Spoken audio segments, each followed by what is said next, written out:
we are going to start with chapter number 10, tense continuous. तो continuous tense के about हम इस chapter में पढ़ेंगे बच्चों. अभी लास्ट चैप्टर में हमने simple, present, past and future tense के अबाउट पढ़ा था. इंडेफिनिट यानी बिल्कुल सिंपल टेंस. ठीक है, तो इस चैप्टर में हम कॉन्टिन्यूस टेंस के अबाउट पढ़ेंगे. Present, past and future continuous tense के अबाउट चैप्टर में रीड करेंगे. Let's start with the chapter. You know that continuous tense tells about the actions that are still going on and yet not completed. तो आप सभी जानते हैं कि continuous tense हमें क्या बताते हैं. continuous tense हमें बताते हैं कि हमारा एक्शन जो है अभी भी चल रहा है, यानी अभी तक खत्म नहीं हुआ है, वो प्रोग्रेस में है, यानी हमारा काम जो है वो चल रहा है प्रोग्रेस में, अभी तक खत्म नहीं हुआ है. Let's study then again in brief. ठीक है, चलिए फिर से पढ़ते हैं इसके बारे में ब्रीफ में. Present continuous tense. तो प्रेजेंट कॉन्टिन्यूस टेंस में क्या होता है? Look at the following sentences. I am listening music. तो मैं म्यूजिक सुन रही हूँ. ठीक है, तो यहाँ पर जो लिसनिंग है, तो इसमें वर्ब के बेस फॉर्म के साथ आपने आईएनजी का यूज किया है. ठीक है, तो वर्ब के बेस फॉर्म के साथ जब आप आईएनजी का यूज करेंगे तो यानी वो काम क्या चल रहा है, आपका कंटिन्यू चल रहा है. तो यही वर्ब की पहचान है. अगर आपके पास वर्ब की बेस फॉर्म के साथ आईएनजी लगा है यानी वो कॉन्टिन्यूअस टेंस है और वो काम अभी आपका प्रोग्रेस में चल रहा है, अभी खत्म नहीं हुआ. यानी मैं म्यूजिक सुन रही हूँ तो अभी काम जो है प्रोग्रेस में चल रहा है, अभी तक कंप्लीट नहीं हुआ है. They are chasing the dog. ठीक है, तो यहाँ पर वर्ब की बेस फॉर्म के साथ आईएनजी लगा है यानी ये कॉन्टिन्यूअस है. She is knitting A sweater. She is doing her homework. तो यहाँ पर जितने भी वर्ब है सबके साथ आईएनजी लगा है और सिंगुलर के साथ इस का यूज हुआ है, प्लूरल के साथ आर का और आई के साथ एम का यूज हुआ है. ठीक है, तो हेल्पिंग वर्ब है, इसमें किस क्या यूज होगी, इज, आर और एम. ठीक है, तो इसमें इज, आर, एम आपकी हेल्पिंग वर्ब है और जो मेन वर्ब है उसके साथ आपने आईएनजी का यूज किया है क्योंकि आपका जो काम है वो अभी प्रोग्रेस में चल रहा है, अभी कंप्लीट नहीं हुआ है. इसी का मतलब ये है कि ये आपका प्रेजेंट कॉन्टिन्यूअस टेंस है. ठीक है, you see that helping verbs am, are and is are used with the main verb by adding ING to that. तो आप देख सकते हैं इसमें आपकी हेल्पिंग वर्ब जो है वो इज, आर, एम है, जिनके साथ आपने मेन वर्ब के साथ आईएनजी का यूज किया है. These helping verbs show the present time in which actions are still going.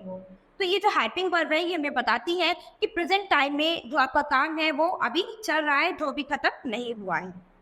Present continuous tense is used to show the actions that have already started and are still going on at the time of speaking. तो present continuous tense जो है वो हमें बताते हैं कि हमारा action जो है वो ऑलरेडी पहले से चल रहा है और अभी वो खत्म नहीं हुआ है, यानी जो सामने वाला टाइम हमें बता रहा है तो उसके टाइम के अकॉर्डिंग यानी हमारा काम अभी प्रोग्रेस में चल रहा है, अभी तक वो खत्म नहीं हुआ है. नेक्स्ट है आपका past continuous tense. Study these sentences. Kiran was sleeping on her bed. तो इसमें वॉज और वर का यूज होगा, यानी पास्ट कॉन्टिन्यूअस टेंस में आप वॉज और वर की हेल्पिंग वर्ब यूज करेंगे. इसी से आपको पता चलेगा कि ये पास्ट टाइम को इंडिकेट कर रहा है. ठीक है, तो यहाँ वॉज और वर को देख के आप समझ जाएंगे कि ये बीते हुए समय की बात हो रही है, यानी पास्ट टेंस की बात चल रही है. Kiran was sleeping on her bed. तो किरण जो है अपने बेड पर सो रही थी. तो अब सो रही थी, कब तक सो रही थी आपको नहीं पता, यानी उसका लास्ट टाइम कब था. ठीक है, आप नहीं जानते, लेकिन काम जो है इसका वो प्रोग्रेस में चल रहा था, यानी वो सो रही थी, आपने उसे सोते हुए देखा था. तो वो काम उसका कब कंप्लीट हुआ, कब उसका सोना खत्म हुआ, कब वो उठी, इसके बारे में आपको नहीं पता.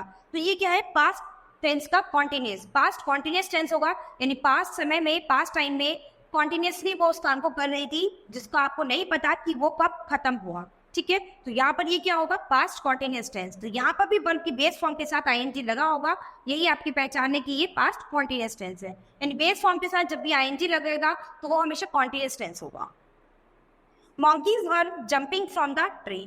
तो यहाँ पर क्या है, वर है, तो वर से आप पहचान सकते हैं कि ये पास्ट टेंस की सेंस को दे रहा है. ठीक है, तो क्या है, मंकीज जो है वो पेड़ पर कूद रहे थे. अब वो कूद रहे थे, कब तक कूदे थे आपको नहीं पता, लेकिन आपने पास्ट टाइम में उनको कूदते हुए देखा था और ये कार्य है, ये एक्शन जो है उनका वो प्रोग्रेस में चल रहा था, कब तक चला आपको नहीं पता.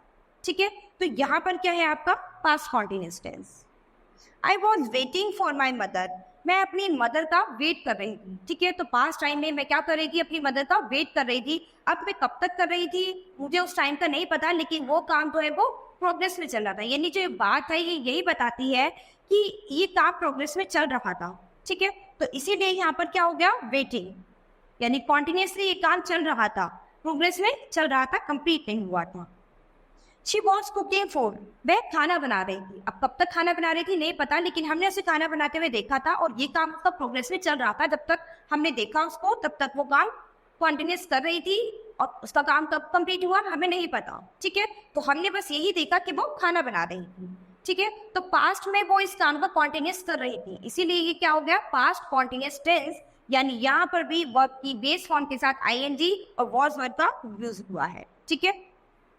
तो वर्ब का यूज करेंगे आप प्लूरल फॉर्म में और वॉज का यूज करेंगे आप सिंगुलर फॉर्म के लिए, यानी जब आपका सब्जेक्ट सिंगुलर होगा तो आप वॉज का यूज करेंगे और जब आपका सब्जेक्ट प्लूरल होगा तो आप वर्ब का यूज करेंगे। We were watching the match, हम मैच देख रहे थे, ठीक है। तो हम मैच देख रहे थे, हमारा काम जो था, ये एक्शन जो था, ये प्रोग्रेस में था, कंप्लीट नहीं हुआ था, हम मैच देख रहे थे, ठीक है। तो ये काम जो है आपको प्रोग्रेस में चल रहा था, इसीलिए ये क्या होगा, past continuous tense. The verb was and were express the time in the past, यहाँ पर जो वर्ब वॉज एंड वर का यूज किया है ये पास्ट टाइम को एक्सप्रेस कर रही है, पास्ट टाइम के बारे में बता रही है हमें। In this sentence, in this tense ING is added to the main verb, तो इसमें इस टेंस में आईएनजी मेन वर्ब के साथ आप हमेशा क्या लगाते हैं, आईएनजी का यूज करते हैं। Past continuous tense is used to show the action which was going on in the past and is still incomplete at the time of speaking. Past continuous tense जो है वो हमेशा किस एक्शंस को बताते हैं कि पास्ट टाइम में आपका जो एक्शन है, आपका जो काम है वो प्रोग्रेस में चल रहा है, वो भी कंप्लीट नहीं हुआ है। नेक्स्ट है आपका फ्यूचर कॉन्टिन्यूस टेंस, ठीक है। तो फ्यूचर कॉन्टिन्यूस टेंस कौन से होते हैं, नाउ रीड दीज सेंटेंसेस, कुछ सेंटेंसेस को रीड करेंगे, हम पढ़ेंगे। I shall be playing football, तो shall be playing football यानी यहाँ पर क्या है कि मैं फुटबॉल खेल रहा था, यानी खेलूंगा, ठीक है। तो खेलूंगा यानी ये काम मेरे प्रोग्रेस में चलेगा, मुझे नहीं पता कहाँ तक चलेगा। I shall be playing football, मैं फुटबॉल खेलूंगा, तो कब तक खेलूंगा नहीं पता, लेकिन मैं प्रोग्रेस में इस काम को करूंगा और कब तक करूंगा इसका कोई टाइम जो है, टाइम ड्यूरेशन मेरे पास नहीं है। तो इसीलिए यहाँ पर भी वर्ब की बेस फॉर्म के साथ आईएनजी लगा है और विल बी और शैल बी से आप समझ जाएंगे कि ये फ्यूचर कॉन्टिन्यूअस टेंस है, यानी ये आपकी हेल्पिंग वर्ब है।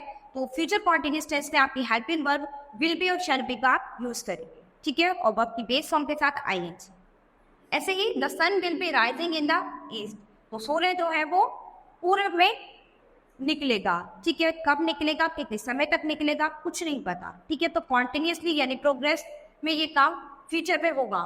तो जब फ्यूचर में किसी कोई प्रोग्रेसिव काम होगा यानी प्रोग्रेस पे चलेगा तो उसके लिए आप will be shall be helping verb use करेंगे और बेस फॉर्म के साथ आईएनजी का यूज करेंगे। They will be making a noise in the class, the rich man will be beating the poor boy, we shall be drinking drink, ठीक है। Helping verb will be and shall be are used in the about sentences to show the time in future. तो इसमें जो helping verb will B और shall be का use किया है ऊपर सेंटेंस में, ये हमारे फ्यूचर टाइप को शो कर रही है। ING must be added in main verb, ठीक है। तो आईएनजी जो है आपकी मेन वर्ब के साथ हमेशा यूज होगी। तो अभी मैंने आपको पहले भी बताया था, कॉन्टिन्यूअस टेंस चाहे प्रेजेंट टेंस का हो, चाहे पास्ट का हो, चाहे फ्यूचर टेंस का हो, तो कॉन्टिन्यूअस टेंस में आप हमेशा मेन वर्ब वो आपकी बेस वर्ब है उसके साथ आप आईएनजी का यूज करेंगे, ठीक है। Future continuous tense is used to show the action that will happen in the near future. तो फ्यूचर कॉन्टिन्यूअस टेंस जो है आपको हमेशा बताता है कि जो आपका कार्य जो है वो फ्यूचर में होने वाला है, प्रोग्रेस में होने वाला है, यानी फ्यूचर में कुछ समय बाद ही होने वाला है ये काम, ठीक है। Helping verb is are am, was verb, will be, shall be are used according to the tenses and subjects. तो आप helping verb is are am, was verb, will be, shall be, इनका यूज आप अपने according to tense और subject के according करेंगे, ठीक है। यानी प्रेजेंट टेंस होगा तो आप इसमें is are am helping verb का यूज करेंगे, पास्ट टेंस होगा तो आप उसमें वॉज वर्ब हेल्पिंग वर्ब का यूज करेंगे, फ्यूचर टेंस होगा तो आप उसमें विल बी, शैल बी का यूज करेंगे, ठीक है। सिर्फ कॉन्टिन्यूअस टेंस के लिए, ठीक है, सिंपल टेंस में इनका यूज नहीं होगा।